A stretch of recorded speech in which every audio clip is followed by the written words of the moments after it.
शिवसेना मुख्य नेते आणि राज्याचे उपमुख्यमंत्री एकनाथ शिंदे यांनी राज्यसभेसाठी उमेदवारी जाहीर केल्यानंतर प्राध्यापक डॉक्टर ज्योती वाघमारे यांनी आपल्या कुटुंबियांसह भेट देऊन कृतज्ञता व्यक्त केली। यावेळी वाघमारे कुटुंबाने उपमुख्यमंत्र्यांचे मनापासून आभार मानले।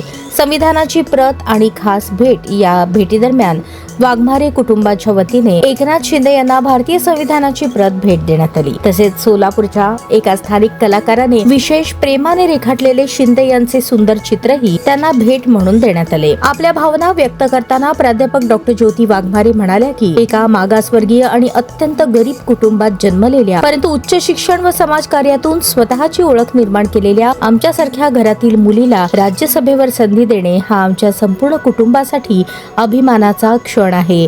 साहेबांनी दाखवलेला हा विश्वास आमच्यासाठी केवळ सन्मान नाही तर आयुष्यभर जपण्यासारखी जबाबदारी आहे। महाराष्ट्रातील तमाम लाडक्या बहिणींच्या लाडक्या भावाला भेटून आम्ही संपूर्ण कुटुंब भावूक झालो होतो। एका सामान्य कुटुंबातील कर्तृत्वाला न्याय दिल्याबद्दल डोळ्यात आनंदाश्रू घेऊन आम्ही साहेबांचे मनःपूर्वक आभार मानले असेही त्यांनी यावेळी नमूद केले।